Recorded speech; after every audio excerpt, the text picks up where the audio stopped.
4 PM news network में दोस्तों आपका स्वागत है। मैं हूं आपके साथ राशिद ज़हीर।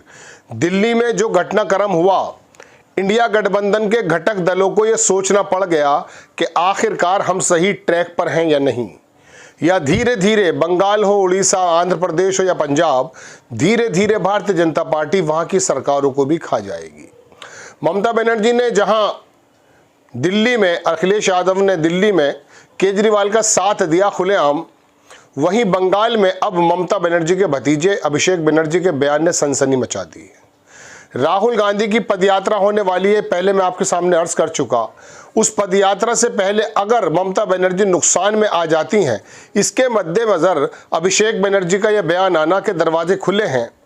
लोकसभा में अगर हम साथ लड़ते तो 12 सीटें जो हारी हैं, शायद उसमें से 1-2 जीत सकते थे।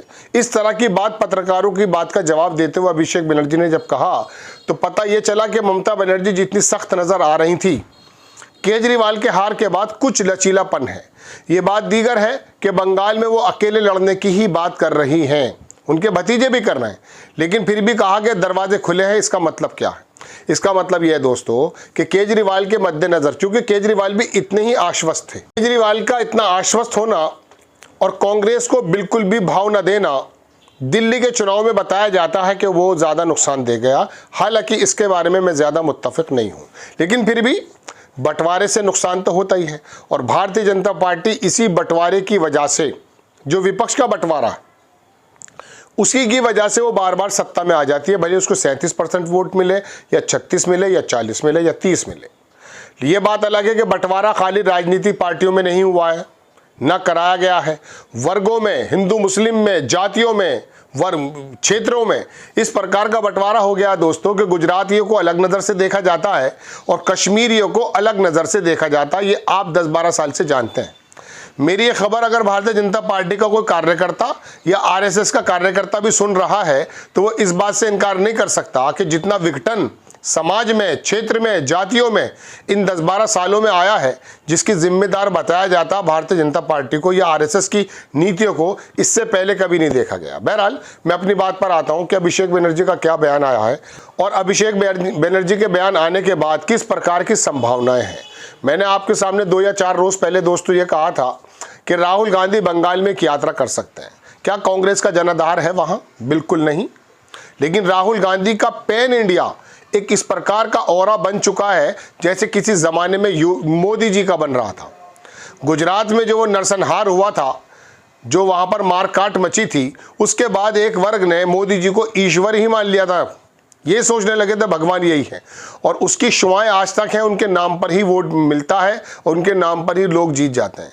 लेकिन राहुल गांधी ने संविधान की किताब पकड़ करके, लोकतंत्र की दुहाई दे करके जो 4000 किलोमीटर की यात्रा की, पूरे देश में राहुल गांधी का एक अलग ऑरा बन गया है। बंगाल में भी, हालांकि बंगाल की 1 या 2 सीटें ऐसी हैं जहाँ कांग्रेस का थोड़ा वर्चस्व है, लेकिन वहाँ अधीर रंजन चौधरी सारा काम खराब भी कर देते हैं, चूंकि वो खुलेआम ममता बनर्जी के खिलाफ बोलते हैं। अब बात यह है कि ममता बनर्जी का वोट और कांग्रेस का वोट दोनों एक सा है। अब इसमें ममता बनर्जी हो या अखिलेश यादव हो, तेजस्वी हो, ये लोग कांग्रेस को इसलिए ज्यादा प्रेफरेंस देने से बचते हैं कि भविष्य में कांग्रेस अगर बढ़ गई तो इनका ही वोट बैंक चला जाएगा। लेकिन अब फिलहाल वोट बैंक इधर जाए या इधर जाए, एक साथ होने की जरूरत है।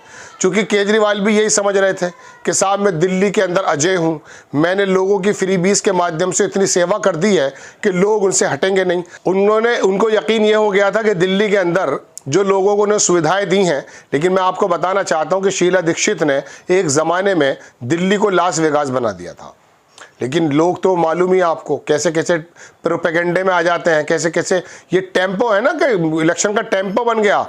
ये टेम्परेरी शब्द से बना है। जब ये टेम्पो कोई इंसान बना देता है धर्म के नाम पर, जातियों के नाम पर, तो होता मालूम है क्या? अखिलेश यादव ने जातियों के नाम पर टेम्पो बनाया, पीडीए बन गया। पीडीए ने 37 सीटें निकाल दी, 6 कांग्रेस की झोली में भी पड़ गई। बहरहाल मैं बंगाल में आता हूं कि अभिषेक बनर्जी की बातें क्या है। अभिषेक बनर्जी ने कोई ऐसी कच्ची बात तो कही नहीं है, लेकिन उसके बावजूद भी उनकी बातों में जो इशारे हैं वो आपको खूब समझ लेने चाहिए कि राहुल गांधी की पदयात्रा की धमक से वापस आ गए या क्या हुआ है। आप देखेंगे अभिषेक बनर्जी ने कहा कि 2026 में इंडिया ब्लॉक का भविष्य क्या होगा। ममता बनर्जी के भतीजे ने कर दिया खुलासा। बहुत लंबी लंबी बातें लिखी हैं, लेकिन मैं फिर भी बता देता हूं आपको। उन्होंने कहा है कि 2026 में होने वाले पश्चिम बंगाल विधानसभा चुनाव को लेकर अभिषेक बनर्जी ने कहा कि राज्य में टीएमसी ने पिछले चुनाव अकेले लड़े और हमने अच्छा प्रदर्शन किया। साथ ही उन्होंने ये भी कहा कि बातचीत के दरवाजे खुले हैं। मैंने आपसे कहा ना कि एक सवाल के जवाब में उन्होंने ये भी कहा कि जो 12 सीटें हारी गई, पत्रकार ने पूछा कि आप 12 सीटें लगभग लोकसभा की हार गए, अगर साथ में होते तो शायद जीत सकते थे। तो उन्होंने कहा 1-2 सीटें हम शायद और जीत सकते थे, लेकिन 10 तो हम हारते ही। खैर, अभिषेक बनर्जी ने पूरी की पूरी बात कही है दोस्तों। आगे मैं बता देता हूँ, उन्होंने मीडिया का ममता बनर्जी का प्लान भी बताया है, अकेले चलने की बात भी कही है, और ये भी कहा कि उन्होंने कहा कि हमने जो है राष्ट्रीय स्तर पर इंडिया ब्लॉक का हिस्सा हैं, लेकिन बंगाल में हम अकेले ही चुनाव लड़ते आए हैं और जीते भी हैं, आगे भी ऐसा ही करेंगे। उन्होंने कहा हम बंगाल में हमेशा से ही अकेले लड़कर जीते हैं और अभी चुनाव में काफ़ी टाइम है, इंतज़ार करिए, दरवाजे खुले हैं और अभी चुनाव में काफ़ी टाइम है, 2026 में चुनाव है। लेकिन राहुल गांधी अगर वहाँ पर दोस्तों पदयात्रा करके हालात पलट आए और 2-4-10-5% वोट उनका छीन लाए तो हालात नाजुक हो जाएंगे।